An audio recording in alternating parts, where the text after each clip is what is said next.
Welcome to our preview of the 2023 softball season as we count down to opening day with our head coaches. Now we're very happy to have with us Gardner-Webb's Bailey Wigness. Coach, thank you so much for your time. Absolutely. Thanks for having me. Well, let's jump right into the upcoming season. It's your second year at the helm. Changes, improvements, tweaks from one year to the next. What's the overall outlook for this year? Yeah, a lot of changes at Gardner-Webb this year. Last year we had a roster of 15, and most of the time we played with 12 active players due to injury and things like that. We have 23 on our roster this year, 12 freshmen. We brought in 3 transfers, and yeah, so I think we're very young right now, but we're also very grad transfer heavy. So not really a mix of in between. We have 1 sophomore and 1 junior. So we're very young and old at the same time. So yeah, a lot of changes in that respect. But yeah, we're excited. You know, the freshmen had definitely their freshman moments in the fall, but we'll get a chance to see what they're going to bring this year. So obviously there's a lot of question marks. Who's emerging as your leading hitter, do you think, or what players are going to be the ones producing on offense for you? Wow, that's a great question. We're so dynamic this year. We have Casey Fava. She transferred in last year from UCF. She redshirted last year. She was going to be a force on offense, a lot of speed. Andrea Lyon, obviously she had a decent year last year offensively. So she's going to bring a lot of power, probably the most power to our lineup. Then we have we're pretty balanced. I mean, we have a good mix of speed and a good mix of power and, gap power, home run power. So it's going to be hard to make a lineup, that's for sure. But I would say those 2 right now are kind of leading the pack, in our preseason practices. Well, obviously, hitting will only get you so far. We need to talk pitching as well.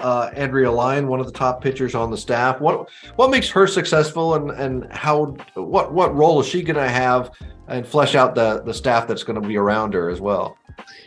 Yeah, so Andrea carried the bulk of the innings last year, especially when we got into conference. We started off with only 3 pitchers last year. One of them, our senior pitcher, ended up tearing her ACL the 6th game in, I believe. So we were down to 2 the whole year. And then, when you put that much weight on 2 pitchers, their bodies start to wear down. So both of them were battling injuries, towards the middle and definitely towards the end of the year.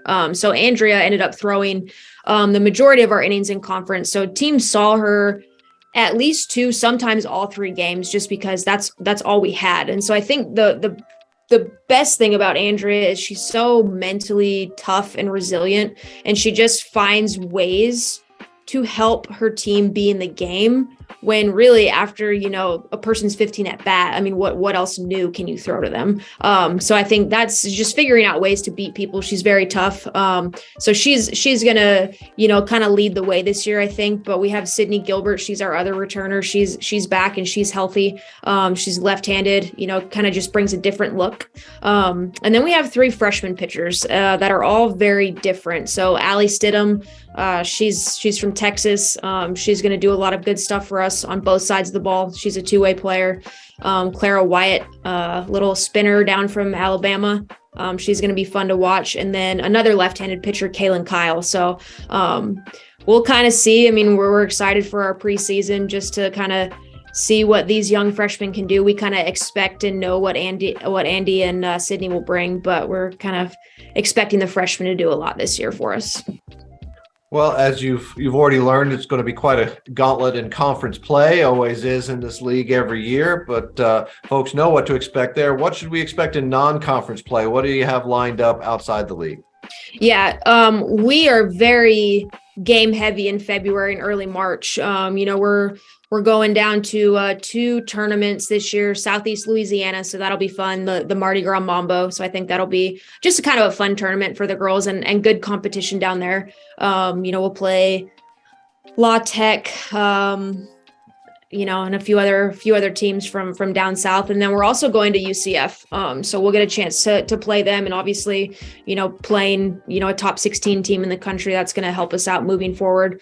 We have Clemson on the schedule, and Virginia Tech. They're coming to us in March. So I think that's going to be a huge game for us to having a top 5 program come through Boiling Springs. That's going to be fun. And then, a couple midweeks against teams that are closer to us. We have Furman on the schedule, Western Carolina.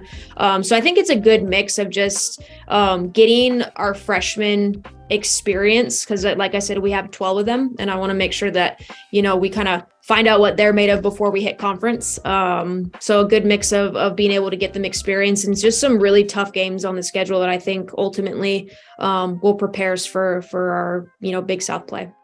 Well, we look forward to seeing Gardner-Webb take the wish this year. We wish all the Running Bulldogs the best of luck, particularly in your final preparations for the year. And Coach, we thank you so much for your time. Thank you. Go Dogs.